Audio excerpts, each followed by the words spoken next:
अरे एक खिलाड़ी खेल राम बन के शंकर जी अनारी, एक खिलाड़ी खेल राम।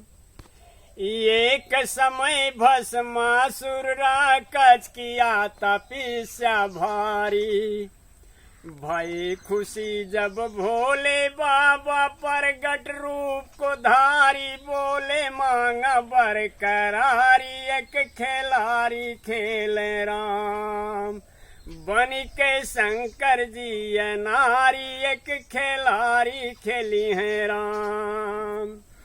तीन तिरबाचा लेकर राक्षस कहने लगा पुकारी, जिसके ऊपर हाथ मैं रखूं हो वह भस्म करारी, यही दीजे त्रिपुरारी, एक खिलाड़ी खेली है राम।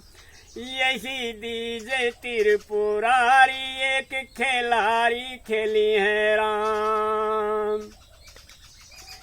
यो मस्त कहा शंकर बोले तुझे वचन दे डारी, अब तू जाओ भवन का अपने दिल में चिंता नाही कारी, एक खिलाड़ी खेली है राम बनी के शंकर जी अनारी, एक खिलाड़ी खेली है राम।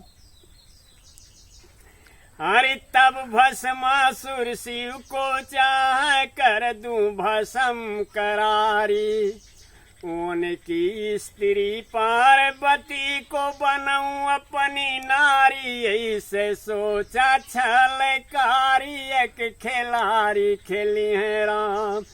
ऐसे सोचा छलकारी, एक खिलाड़ी खेल राम।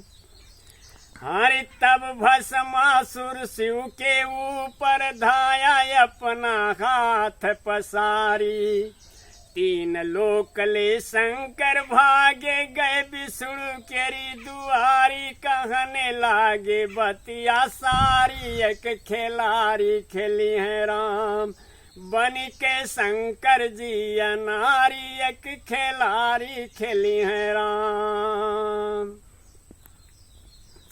हरि तब विष्णु जी पार्वती से बने मर्द से नारी, मिले डगर माँ भस्मासुर से कहने लागे बहनु चारी, तन की सुनिए बहन हमारी, एक खिलाड़ी खेली है राम बन के भोला जी अनारी, एक खिलाड़ी खेली है राम।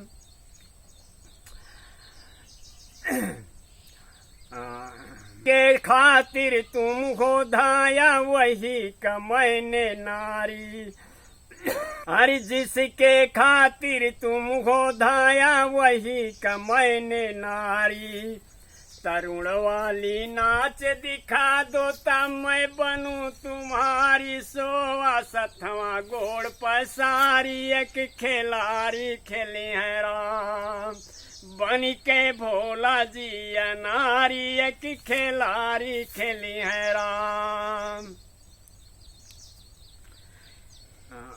तब भस्मासुर अपने कर को जैसे सिर पे धारी, कहें हरि भगत भस्म भय पाजी, कट गए सभी बीमारी, बच गए भोला यो बिहारी, एक खिलाड़ी खेल राम।